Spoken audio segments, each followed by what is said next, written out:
My name is Jeffrey Vyain, and I am the owner of Pantheon Longboards. Nah, I'm not rich, um, but it's a successful business. So it took a really long time to get there, but I am very busy. I do not have enough money to hire somebody full time yet, but we work hard and I get to work on Pantheon full time, which is awesome. I think they're proud of me at this point. It's like, again, it took a long time to get there, and I know they had their doubts at times, and I probably had my own doubts at times too. So it's all understandable. But I think my dad is a business owner, and my mother ran an architecture firm for several years. So she ran her own business too, and I think they probably love that their son runs a business. I mean, it's it takes a lot to do, and it takes some courage to do. And I think everyone's proud of themselves and their families when they do stuff like that successfully. I started skateboarding when I was like 12 years old. So that's a long time ago, 1995. And started longboarding in like 2007. I think my favorite board is the Pranayama. I love a lot of skateboards. So, a lot of times my favorite board is the board underfoot. But the Pranayama is the board that I take with me the most. That is tough. I think I used to have this row tool. It's a Canadian company. Sorry, I have a cat hair in my mouth. Yeah, Um, I, I had a row tool 5-footer.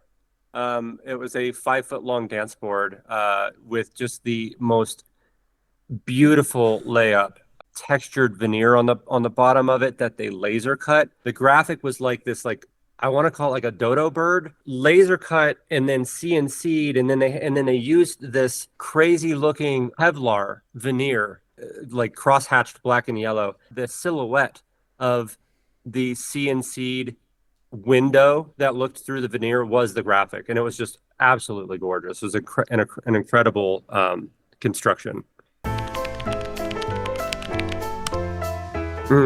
Dancers have done terribly. Yeah, quite a. I was late to market for sure. Mm, Because I there was like this dance craze going, and yeah. I don't know. I mean, at some point you just like get to the point you're like, I guess I should definitely make a dancer, like, Hmm. but I always take my time when I make products, and I probably started it too late and then I took too long to make it, but I really wanted it to be like different, and how can I make it different? And by the time we got it out to market, it was like dancing just died. So that was rough, but we still make them. Yeah, that We don't answer come sell very very many of them. fast. That's good to know. I was surprised by how well the pranayama got picked up. It got picked up, like the trip was our best seller for, Hmm. quite some time, and the pranayama went to market and people took to it right away. I think it makes sense that they did. But we went so niche just by designing it specifically around TKP trucks. It's like you can't put RKP trucks on this. Don't even try. You're going to hurt yourself, and yeah, people have picked up on it. I'm glad they did because the board feels fantastic, and it deserves it.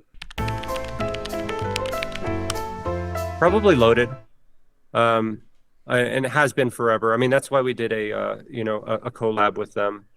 But I love who they are. I think they're great. They're great people, and I really like the way that they do business. They've been always been very shop focused, and they've been very they've respected their margins. They don't throw a ton of sales. I don't, they don't cheapen the industry, and they don't cheapen their own brand. I think they just do an excellent job from top to bottom. Design ethic. I think we have very different design ethics, and I would never make something that that they make, and they would never make something that I make. From the outside look, I'm glad that they're different, and I like that they're different. But I look at their business and I'm like, I Mhm. want to emulate that in terms of how they're successful. Duh. um, I like any dark chocolate with sea salt on it is a winner in my book. Um, I can't think of. Oh, yeah, here I got an idea. Here's what I would like to say. If you like our company and you appreciate that the stuff that we do, please just hit that freaking like button on our Instagram. Instagram is killing us. It's like I Really? can't I yeah, I mean, I don't know. It's just like the algorithm is just it's a mess. And maybe I'm just doing a bad job. But at the end of the day, it's like I got to wear a lot of hats. I got to answer sales calls. I got to answer customer service. I got to put boards together. I got to ship them. Mhm. I'm taking interviews. Like there's a lot to do, and making, you know, freaking viral media is not my forte. Mm. But we do want our product to be seen by people, and I think maybe there's like a just a people's mindsets have changed around social media, and they don't Mm. the likes are coming harder, and because Yeah. the likes are coming harder, it just makes it makes the virality thing so cheap. It's like Mm. people are just stealing media, and they steal viral media, and they post it on their viral pages, and that's like all I freaking see on Instagram anymore is like viral suggested bullshit. And I